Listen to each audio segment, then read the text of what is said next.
Lord have mercy, she is still relevant, unfortunately. No, Lori Lightfoot, the subject of the very first video that ever went out on this channel, is back in the news again for just as ridiculous circumstances, I suppose.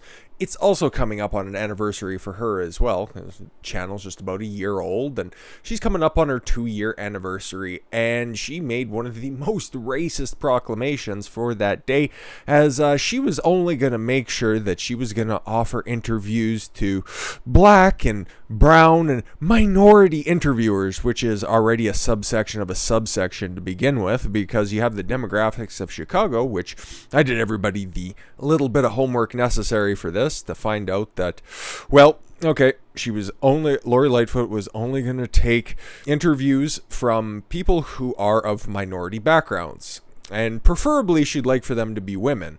Okay, and that's going to pose a significant problem, because we're going to get through that Snopes fact check, because apparently, it's just a right-wing conspiracy theory. She didn't say anything of the sorts, like she was never going to take another interview from another white man ever again. And it's not quite the case, but no, it's mostly false. But we'll get back to that. So we got the demographics here. So, okay, female people. Okay, so she's only going to take interviews from a majority of the population. Okay, that's cool.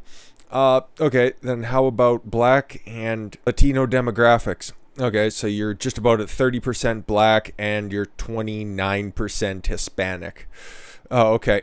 Yeah, so realistically, you only want to give the opportunities to the majority of your city. That's cool. I'd love to see it. Did Chicago Mayor Lori Lightfoot refuse to give interviews to white journalists? Well, of course, it's mostly false. What's true? Lightfoot sent a letter to the Chicago Press stating that in the 2-year anniversary of her historic inauguration, not really, she's doing a horrific job, but at least she ticks all the right boxes.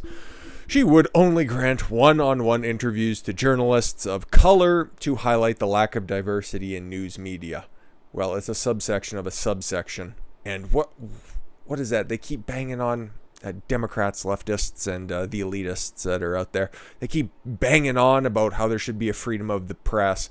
Unless, of course, it's one of their pet projects that are in office that only want to be given a sympathetic ear, then it's fine, right? Yeah, okay. No, I totally understand. But what's not true?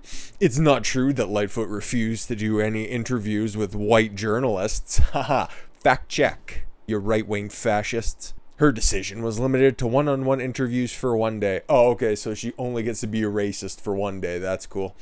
No, and there's also, they cite in this ridiculous little write-up, nothing to the fact that she only said that it was for one day. And it's like, Tucker Carlson, they make reference to, because everybody is of this specific ideological persuasion, just looks at the success of Tucker Carlson in envy and wants to drag them down to their sub-Rachel Maddow levels. Tucker Carlson's comments represented hyperbolic outrage over a decision made by Lightfoot to do only one-on-one interviews with journalists of color for one day, a symbolic gesture to highlight a lack of diversity in newsrooms. Okay, where do they come up with this a one day only? Because they link directly to the letter here, and it's nowhere in there. Like, the entire letter just reads like it would just come right out of a Black Lives Matter propaganda poster. It's like, as the first black woman, openly gay, black lesbian mayor, black woman city treasurer, and Latinx woman city clerk. It just, like, it reads like a diversity hire pamphlet. There's nothing to it, nothing of substance, and nothing there about limiting it to just one day. By now, you have heard the news of the occasion of my 2-year anniversary of the inauguration to be the mayor of this great city, which is a little bit pompous to set out a Office of the Mayor of Chicago letterhead in order to say that it's a historic anniversary of your inauguration, instead of dealing with what the hundreds of people who have been shot dead within your city in just the first quarter of the year. Yeah, don't look at that, but make sure all of your elite buddies can show up to your inauguration, because that's important, celebrating an anniversary. I guess that's just to demarcate the first half of your awful tyrannical reign of the city of Chicago. I've documented quite a lot of her failures as being the mayor of Chicago, but that's a corrupt position in and of itself. What is she saying here? I will be exclusively providing one-on-one interviews with journalists of color. Okay, does she limit it to just that one day? Because as far as I know, that reads, yeah, On the occasion of my 2-year anniversary of the inauguration of the mayor of this great city, I will be exclusively providing one-on-one interviews with journalists of color. As a person of color, reach out directly to you to make sure you understand my thinking. Almost no one on the editorial boards, just banging on about a lack of diversity for what she thinks, not for ideological thought. No, that has nothing to do about it.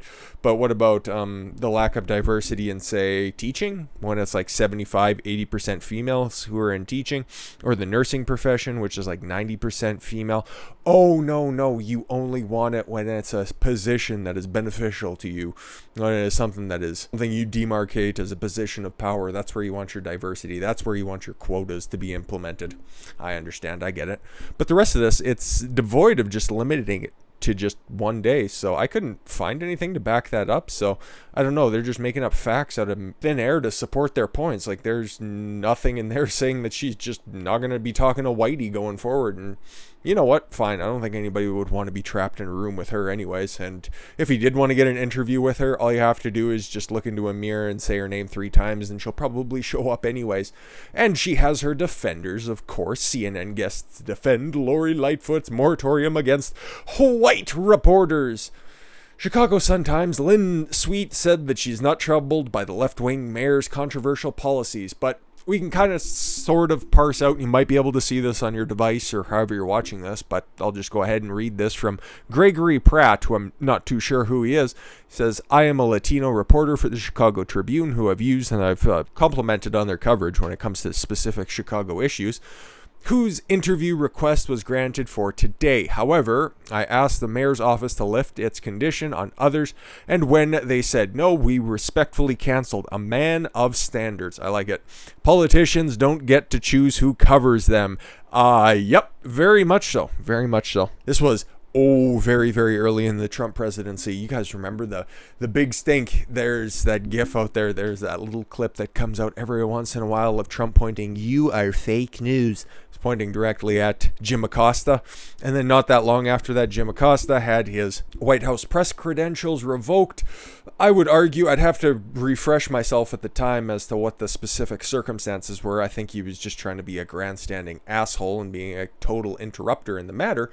I think it was justified in him having his press pass revoked and, just given to somebody else at CNN. That would be fine. But you know what? There was a huge stink raised on that, and then eventually Acosta got his fucking press passes back, and then he acted like he was a fucking freed slave. Just a crybaby bitch. But anyways, yeah, that was a huge stink. That was a huge thing for media to push at the time, and Lightfoot can go ahead and do this, and then they'll have sycophants defending her decision to just be an out-and-out racist on CNN because, oh no, that's a sympathetic ear, so of course they'd be willing to platform that kind of a stupid idea.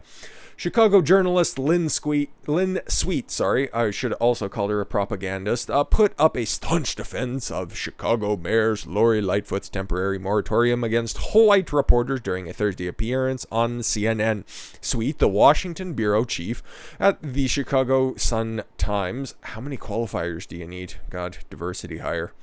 Told host John Berman she was not troubled by the discriminatory policy. No, because it benefits her and her family. Ideological family, not her specific family. I don't know if she has any journalists in her family tree that looks suspiciously a lot like a broomstick. And like it says here, we just went back to that Snopes article for a second when I said that it's a subsection of a subsection that she is only going to be granting interviews for. A lack of newsroom diversity isn't a new issue by any means. A 2018 analysis by Pew Research Center noted that newsrooms are less diverse than the overall U.S. workforce. Pew noted that more than 3/4, 77% of newsroom employees, those who work as reporters, editors, photographers, and videographers in the newspaper, broadcasting, and internet publishing industries, are non-Hispanic whites. So imagine that. The elites are just staffed. They are just as diverse as you would expect them. 77% white. Yeah, of course. So only 23% of people would potentially be able to interview her. So, she just wants to make sure she never gets asked any kind of a pressing question. But let's see the sycophantic defense, shall we? I just want to say from the beginning, I am not troubled by this. I've been part of the Chicago press corps for a long, long time, and Lori Lightfoot did not say anything that we did not know. What? What? What? That you can be out and out racist in Chicago? Oh, that only happens on the south side. One day she's trying to shake up everybody and shine a spotlight on the lack of diversity in City Hall press corps. Yeah, the same press corps that keep banging on this issue but then do nothing about it because we got the numbers. Yeah, okay, you wanted to do something about this, Lynn Sweet? If you wanted to do this, if you wanted to go ahead and address diversity, I got a picture of her pulled up right there. Why don't you go ahead and resign from your post, huh? Why don't you just step down from your spot of privilege, just give your job, give your position to just some black lady, preferably of the lesbian persuasion. Just go ahead and just give her your position if you're so concerned about diversity. I think that would be the right thing to do. But of course, at the end of the day, to them, I'm just a straight white man and my opinion doesn't mean anything, and they can just go ahead and dismiss any criticism that I would levy their way. And of course, I need not be able to destroy them with facts and logic because they have the feelings and diversity quotas. Well, okay, what would they say to Tulsi Gabbard, a woman of color, a Democrat, who is saying that, in fact, Lori Lightfoot is her blatant anti-white racism? That's what Lightfoot's propagating. That's what she's blatantly doing. And somebody saying that, somebody who you would have to grant an interview to, under your own standards, of course. Oh, obviously, she's internalizing something. Internal racism, internal misogyny, something like that, right? Obviously, you could just hand wave that away. Former Hawaii Representative Tulsi Gabbard accused Chicago Mayor Lori Lightfoot of blatant anti-white racism Friday for only granting one-on-one interviews to black and brown reporters. Mayor Lightfoot's blatant anti-white racism is abhorrent, Gabbard, a fellow Democrat, said. Democrat, really in name only at this point, but just stop being a gun grabber, embrace the Second Amendment, and cross the aisle for fuck's sakes. I call upon President Biden, Kamala Harris, and other leaders in our country of all races and join me to call for Mayor Lightfoot's resignation. No, Biden doesn't even know who that is and probably still thinks that she should get on top of that Al Capone case and get to the bottom and do a proper investigation of the St. Valentine's Day massacre. And Kamala Harris said she just revels in this stuff, and if she could get away with it in the White House, oh yeah, she'd definitely be doing the exact same stuff. So Tulsi, you're kind of calling upon deaf ears, or dumb ears if you're referring to the president.